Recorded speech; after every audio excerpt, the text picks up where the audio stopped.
Tantor Audio, a division of Recorded Books, presents American Secession, The Looming Threat of a National Breakup by F.H. Buckley, narrated by John Pruden. Publisher's Note: in this audio edition, you will hear references to illustrations, figures, tables, and maps present in the print and ebook formats of the book. Preface. This is a book about breakups, about how countries split apart and how the United States is ripe for secession. Across the world, established states have divided in two or are staring down secession movements. Great Britain became a wee bit less great with Irish independence, and now the Scots seem to be rethinking the 1707 Act of Union. Czechoslovakia is no more, and the former Soviet Union is just that, former. Go down the list, and there are secession groups in nearly every country. And are we to think that, almost alone in the world, we're immune from this? Countries threaten to split apart when their people seem hopelessly divided. I've seen it already. Before moving to the United States, I lived in a country just as divided, without the kind of fellow feeling required to hold people together. Canada was an admirably liberal country, and yet it came within a hair's breadth of secession. America is headed the same direction today, and without the reserve and innate conservatism that has permitted Canadians to shrug off differences. We're less united today than we've been at any time since the Civil War, divided by politics, religion, and culture. In all the ways that matter, save for the naked force of the law, we are already divided into two nations just as much as in 1861. The contempt for opponents, the Twitter mobs, online shaming, and no platforming, the growing tolerance of violence, it all suggests we'd be happier in separate countries.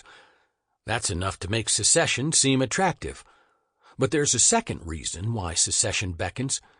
We're overlarge, one of the biggest and most populous countries in the world. Smaller countries, as I'll discuss, are happier and less corrupt. They're less inclined to throw their weight around militarily, and they're freer. If there are advantages to bigness, the costs exceed the benefits.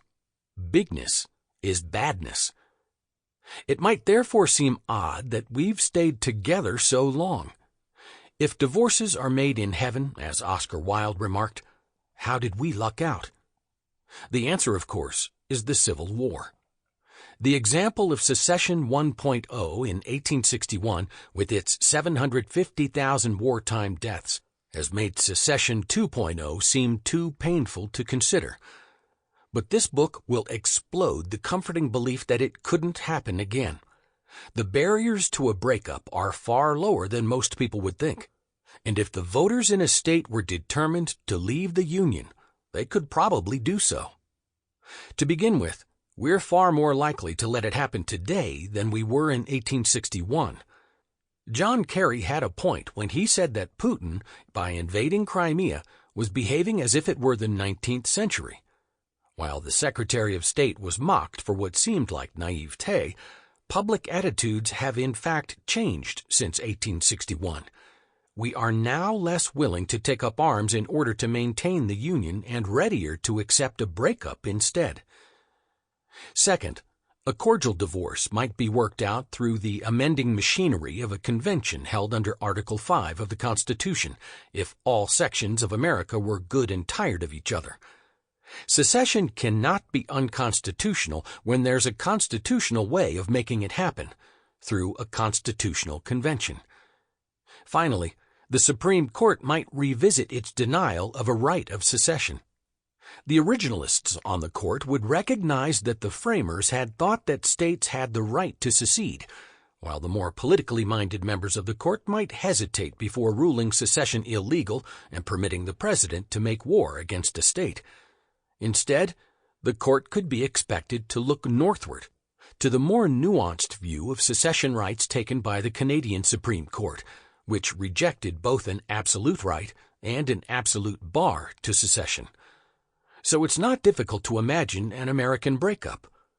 The reasons why a state might want to secede today are more compelling than at any time in recent history. Slavery isn't on the ballot, and there would be no undoing of the Civil Rights Revolution anywhere. Indeed, the states with the most active secession movements are progressive and want to escape from a federal government they think too conservative. Were secession to happen today, it would be politically correct. So it might happen. I see us on a train, bound for a breakup.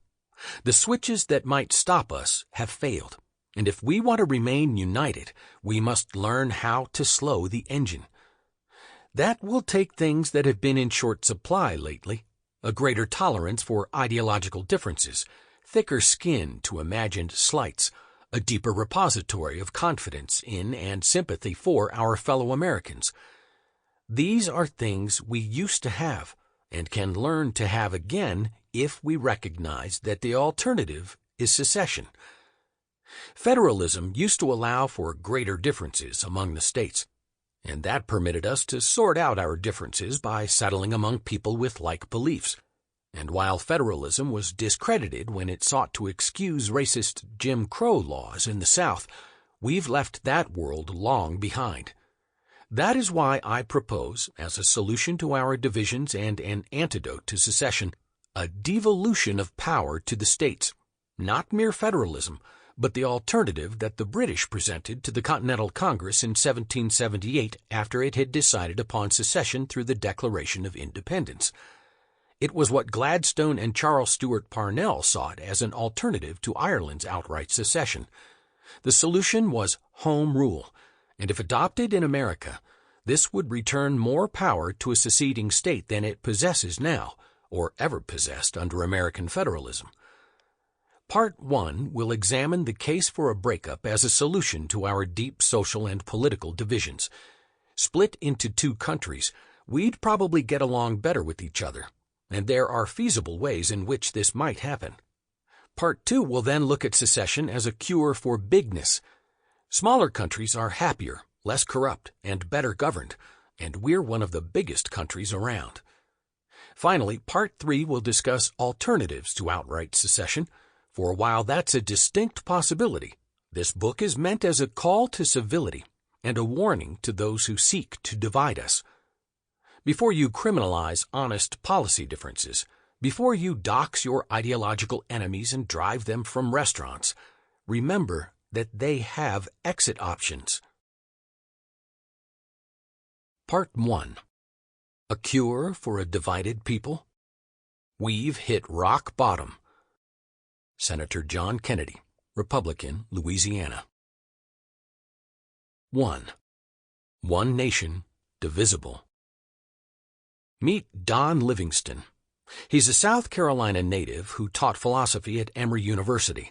A respected academic, he's the author of 2 well-regarded books on David Hume and an exceptional presence in Hume studies, according to a reviewer in a leading philosophical journal. He is courtly, ironic, and bearded, the very picture of an academic philosopher. He's also a secessionist. Livingston isn't just a secessionist, mind you. He's also a Southern partisan. The first time I met him in Montreal, he was sporting Stars and Bars suspenders and wanted to talk about the Quebec independence movement. In 2003, he founded the Abbeville Institute, named after the birthplace of John C. Calhoun in South Carolina. The Abbeville Institute explores what is true and valuable in the Southern tradition, its writers, customs, and songs. The Institute hosts a summer school for college and graduate students on the constitutional right of secession and on all the things that are wrong with Massachusetts. It's easy to dismiss all this as cranky tomfoolery. Since the Civil War, the idea of secession has been consigned to the political loony bin. But that's about to change, and not just in the South. Among philosophers, secession is increasingly respectable. Before long, we'll hear our politicians take it up too. The Eternal South. Because of the Civil War, we see secession through the prism of differences between the North and the South, and especially the original sin of American slavery. After the war, slavery was abolished and the Union was preserved.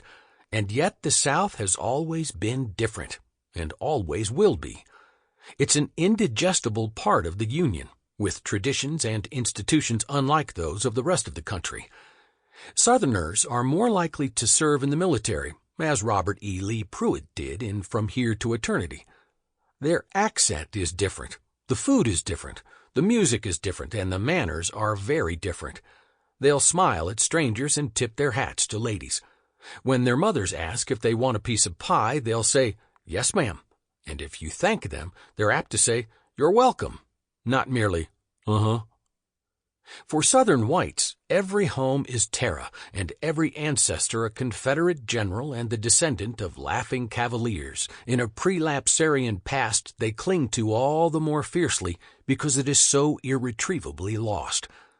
They must live with the knowledge that they, alone among Americans, are a defeated people and have been justifiably scorned for the institution of slavery before the Civil War and their treatment of African Americans thereafter. What that has given their best fiction writers is a darkness and sense of guilt called Southern Gothic. In Flannery O'Connor's Everything That Rises Must Converge, a recent college graduate lives in a decayed Southern town with his mother, who embarrasses him with her absurd family pride, her racism, and her boundless love for him. One day a black woman, outraged by the mother's condescension, strikes at her and she collapses on the sidewalk. Her son lectures her contemptuously on her need to come to terms with the new racial realities, but the blow will kill her, and she dies of a stroke. Her racism is unconscious, while his supercilious liberalism is conscious, heartless, and inexcusable. Both are self-deceived and live in a fallen world of inescapable sin. Compare this with the rest of American literature, where go-ahead individuals get ahead, where justice triumphs over evil and tragedy is unknown, and it's hard to imagine anything more foreign to Northern sensibilities than Southern Gothic. That distinctiveness has made a literary and sociological genre of Southern culture, as described by writers such as Edmund Wilson and James Cobb. It has also given us the delicious satire of Florence King, with her tales of Bubbas and Good Old Boys, of Scarlets and Melanies. From the North, Chuck Thompson hilariously describes everything that's wrong about Southerners and concludes we'd be better off without 'em. Back in 1860, James Pettigrew famously described his own state of South Carolina as too small for a republic and too large for an insane asylum. Since Pettigrew's time, the South has steadily grown in population as people have moved there from other parts of the country. Now there are urban pockets that don't look anything like the surrounding counties. Voters in my own city of Alexandria, Virginia, are very progressive, as are voters in Austin, Texas, and in North Carolina's Research Triangle. And can anyone explain Florida to me? Northerners call this the New South, and diehard Southerners call it the No South. At the same time, Southern culture has migrated to the heartland. The NASCAR circuit, which began in Daytona Beach and Charlotte with ex-bootleggers from the Thunder Roads of Tennessee and North Carolina, now has racetracks in Illinois and Arizona. As for Southern music, it's gone global. There are jazz clubs in Russia, country and western radio stations in Sweden, rock groups everywhere. We're all a little Southern now, waiting on the levee for the Robert E. Lee. Nevertheless, the South is still distinctive after all these years. A recent study of how people feel about Don Livingston's Stars and Bars flag or Confederate military heroes reveals that many Southerners, particularly conservatives and Protestants, still embrace their Southern identity. For liberals in the North, too, the South remains another country, a darker one. It's the place where 3 civil rights workers were murdered in 1964, the land of the White Citizens Councils and Senator Jim Eastland, Democrat, Mississippi. It's where people cling to their guns and religion, as Barack Obama said. It's the place you brand as alien in order to feel good about yourself. So the differences remain.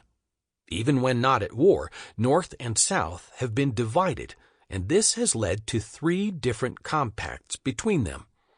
The first, beginning with our founding and continuing to the Civil War, tolerated slavery as a legal matter. That ended with the War and Reconstruction, and a second compact followed, which suppressed the rights of African Americans and lasted until the Civil Rights Revolution of the 1960s. The third compact brought an anomalous period of good feelings, which seems now to have ended, and with it the willingness to tolerate any differences between the North and the South. In the first compact, the country accepted Southern slavery at the 1787 Philadelphia Convention, which gave us our Constitution, and thereafter lived with it until the 13th Amendment abolished it in 1865. Before the Civil War, slavery was well protected. Fugitive slave laws permitted slave owners to seek out and capture escaped slaves in the North, and the Supreme Court, in its Dred Scott decision, held that Congress could not ban slavery in any of the territories. Even if emancipated, an African American descendant of slaves could never become a U.S. citizen, the court ruled. As James Buchanan reminded the Southerners in 1860, if all that they wanted was to preserve slavery, they had no reason to secede. The second compact began with the end of Reconstruction in 1876 and lasted until the 1960s. Slavery was abolished, but the former Confederate states were permitted to suppress black votes, enact Jim Crow laws, and even tolerate lynchings. In 1912, the country overlooked Woodrow Wilson's racism to elect him president. He had been the president of Princeton and the governor of New Jersey, but he never forgot his Southern roots. His History of the American People cast a honeyed eye on slavery. Far from being Simon Legree's, most slave owners were kind and humane men, he wrote, and domestic slaves were treated with affection and indulgence, cared for by the mistress of the household. Once in office as president, he promptly resegregated the civil service. What Southerners called the War of Northern Aggression was never forgotten. In the Spanish-American War, a Rough Rider who had been a Confederate officer saw the Spaniards retreat and called out, "Let's go, boys! We've got the damn Yankees on the run again!" Still, Northerners and Southerners made a conscious decision to mend the wounds of war, an effort in which Robert E. Lee took a leading part. 2 months after the surrender, he applied to the U.S. government for a pardon, and then asked his fellow Southerners to abandon their animosities and come to terms with their defeat. He wrote to a magazine editor that it should be the object of all to avoid controversy, to allay passion, give full scope to reason and to every kindly feeling. Lee's endeavor to reconcile Southerners with the North was greatly appreciated, and he became a national hero. President Grant invited him to the White House in 1869. President Eisenhower said that he admired Lee extravagantly and hung a portrait of him in his office. Lee was depicted on 4 U.S. postage stamps, and the Dukes of Hazzard remembered him with the General Lee muscle car. Writing in 1962, Edmund Wilson saw Lee as America's last 18th-century hero, the classical antique virtue, at once aristocratic and republican, had become a national legend, and its late incarnation in Lee was to command a certain awed admiration among Northerners as well as Southerners. The effort at reconciliation was an enormous success. When the veterans of the Army of Northern Virginia and the Army of the Potomac reenacted Pickett's charge on its 50th anniversary in 1913, they met at the crest of Cemetery Ridge, clasped hands, and buried their faces in each other's shoulders.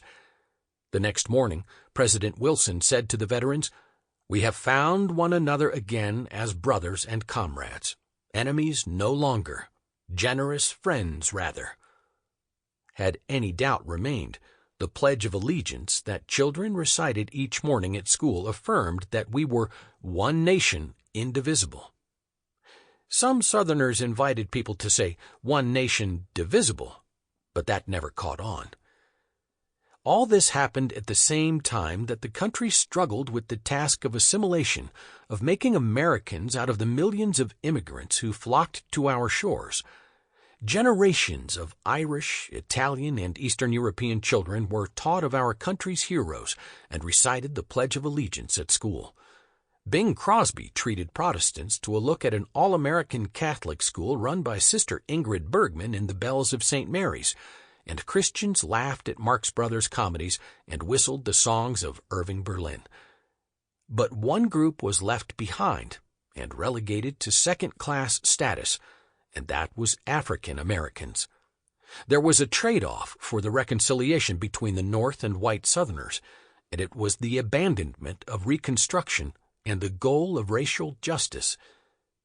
The Second Compact came to an end in the 1960s with the outrage over the murder of civil rights workers, the 1964 Civil Rights Act, the 1965 Voting Rights Act, and the enforcement of the Supreme Court decision of Brown v. Board of Education. A generation of Americans came of age seeing pictures of police dogs attacking protesters and of U.S. Marshals escorting little black girls to school. Then the South abandoned its Jim Crow laws and looked much less racist, or at least not much more racist than the North. While Southern states had suppressed African American votes in the 1960s, 50 years later, things had completely turned around. In places like Alabama and Mississippi, black turnout now exceeded white turnout, and minority candidates held office in record numbers. The great migration of African Americans northward had ended, and their children were returning to the South. In the Third Compact, state-sponsored forms of discrimination were banned, but expressions of Southern pride would be tolerated. The historian Shelby Foote called it the Great Compromise. Southerners would admit that it was good that the Union had won, while Northerners would concede that the Confederates had fought bravely. The sons of Confederate veterans could hold their marches, the reenactors could gather at the old campground, the Confederate statues would stay up. If one had to specify a date when this compact began, it was 1969, the year that Bob Dylan released Nashville Skyline, and the band sang The Night They Drove Old Dixie Down. Back then the singers were the unacknowledged legislators of mankind. It was the year that Nixon became president. When the Ken Burns documentary on the Civil War aired in 1990, it was so generous to the Confederacy that Burns felt obliged to tell the viewers that he was happy the North won. In 1995, George F. Will offered an affectionate look at a Southerner's unreconstructed adherence to an anti-modern culture and the goofball secessionist movement of Don Livingston and his friends. As recently as 2015, the Washington Post ran stories commemorating the sesquicentennial of the Civil War, paying tribute to both sides. From their defeat, white Southerners were permitted to retain some measure of dignity in the memory of their battlefield heroes. But now the Third Compact has ended. The Confederate statues are coming down. The Stars and Bars flag is a provocation, and expressions of white Southern pride are deemed racist. In Alexandria, Virginia, Christ Church took down the portrait of Robert E. Lee, and for good measure that of slaveholder George Washington. Both had worshipped at the church, and Washington had helped pay for it. The highly partisan Southern Poverty Law Center links Don Livingston to racism, saying that while he purports to study secession from a philosophical perspective, it all comes down to a defense of the slave-holding antebellum South. Philosophical or not, Southern secessionists are presumed to be acting in bad faith. That doesn't sound anything like the Don Livingston I know, notwithstanding those suspenders. He's the gentlest of people and quite without a trace of racism. But what about his defense of a right of secession? Constitutionally, it might look like a dead letter ever since Lee's surrender at Appomattox in 1865. All the same, the demise of the Third Compact is going to fray the sense of national unity that has stilled secessionist sentiments. If millions of people in one section of the country are told that they're presumptively evil, and that the presumption really can't be rebutted, they're going to wonder if they belong somewhere else. Some of those folks, they are irredeemable, but thankfully they are not America, said Hillary Clinton. Yet if they're not Americans, they might reasonably ask themselves to what country they belong or should belong. The crack-up. Some Northerners would be just as happy to see the South become another country. Here's one of them, The New Yorker's Dan Piepenbring, writing in 2018 about his visit to Chick-fil-A, a southern chain restaurant that is expanding into New York. For Piepenbring, this was an infiltration. The headquarters of the Atlanta-based restaurant are adorned with Bible verses and a statue of Jesus washing a disciple's feet. And what made the dining experience especially distasteful was the commercial evangelical messaging infected with this suburban piety. The article reeks with scorn, but Piepenbring was simply telling us what the Deep North thinks about Southerners. It's gotten much worse since the 2016 election, and now the divisions are broader than North versus South. Today it's liberals versus conservatives, and especially progressives versus Trump supporters. At an awards dinner, the actor and Presidential Medal of Freedom winner Robert De Niro brought a Hollywood crowd to their feet with cries of "F Trump." Then there's Kathy Griffin, who held up a bloody head of a decapitated Trump, and Stephen Colbert, whose Late Show put Stephen Miller's head on a spike, and Madonna, who said, "I thought a lot about blowing up the White House." When even Mick Jagger worries about the polarization and lack of civility, you know it's serious. It's not just Hollywood. When Trump separated children from their parents at the border, the normally level-headed Joe Scarborough said, "I don't want little children ripped from their parents' arms. I don't want them marched off to showers." Michael Hayden, former CIA director, tweeted that other governments have separated mothers and children, and he added a photo of Auschwitz. The respected Foreign Policy magazine published an article saying that, for the first time in America's history, a Nazi sympathizer occupied the Oval Office. Violence has been normalized, and when Rand Paul, Republican Kentucky, was attacked by a neighbor and suffered 6 broken ribs, lung damage, and multiple bouts of pneumonia, Casey Hunt laughingly said on MSNBC that this was one of her favorite stories. The extremism has gone mainstream, and the oracles of respectable liberalism now embrace the vilest of left-wing extremists. Sarah Jong tweets, "It's kind of sick how much joy I get out of being cruel to old white men," and is rewarded with a position on the New York Times editorial board. For its part, the Washington Post sends little Billy Doo to Antifa thugs. They cover their faces and beat up conservatives, but Minnesota's progressive Attorney General Keith Ellison has endorsed the Antifa handbook, and CNN's Don Lemon said in their defense that no organization is perfect. News reporters no longer pretend to hide their biases, and stories about their opponents are supercharged with snarling adverbs, witless sarcasm, and heartless derision. In the past, that would have gotten a reporter fired, but no longer. Today, radicalism is profitable and pays for itself through higher subscription rates from partisan readers who feast on their hatreds. Trump has accused congressional Democrats of treason, and they have repaid him with interest. After Trump met with Vladimir Putin at a summit in Helsinki, Chuck Schumer, Democrat New York, the Senate Minority Leader, speculated that the Russians had blackmailed Trump, and Steny Hoyer, Democrat Maryland, the House Minority Whip, accused Trump of treason. Senator Ed Markey, Democrat Massachusetts, canceled meetings with Brett Kavanaugh after his nomination to the Supreme Court on the grounds that he had been nominated by an illegitimate president.